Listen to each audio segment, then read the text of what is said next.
આદમ અને હવા ઈશ્વરે તેમના માટે બનાવેલા સુંદર બગીચામાં રહેતા હતા, પરંતુ શૈતાન એક ચાલાક સર્પ બનીને આવ્યો અને આદમ અને હવાને લલચાવ્યા. વૃક્ષનું ફળ ન ખાવું?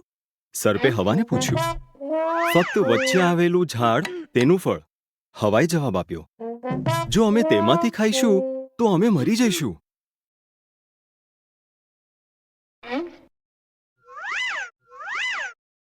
સર્પે કહ્યું, તમે એ ઝાડ પરથી ના ખાઓ, એવી ઈશ્વરની ઈચ્છાનું એક કારણ છે.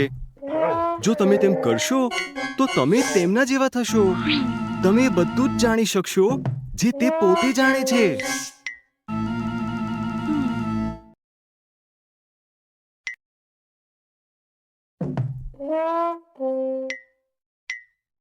તેણે તેની સાથે રહેલા આદમને થોડુંક આપ્યું. તેણે પણ ખાધું અને એ જ વખતે તેઓ એવી વાતો જાણતા થયા જે તેઓ પહેલા ક્યારેય જાણતા ન હતા.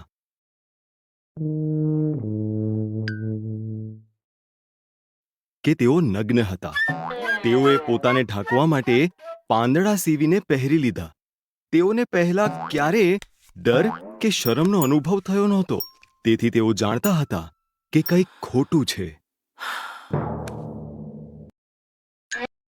બોલાવ્યા. હવા, અમે સંતાઈ ગયા છીએ. આદમે કહ્યું, અમે નગ્ન છીએ. તમે એ જાણ્યું કારણ કે તમે એ વૃક્ષ પરથી ફળ ખાધું. ઈશ્વરે દુઃખી થતા કહ્યું.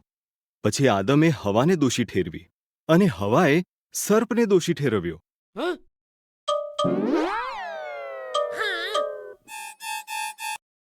એ સર્પ, તું પેટે ચાલશે. એક સ્ત્રીજન્ય બાળક તને હરાવશે. હવા, બાળકને જન્મ આપવો ખૂબ જ પીડાદાયક થશે. આદમ, અનાજ ઉગાડવું મુશ્કેલ થશે.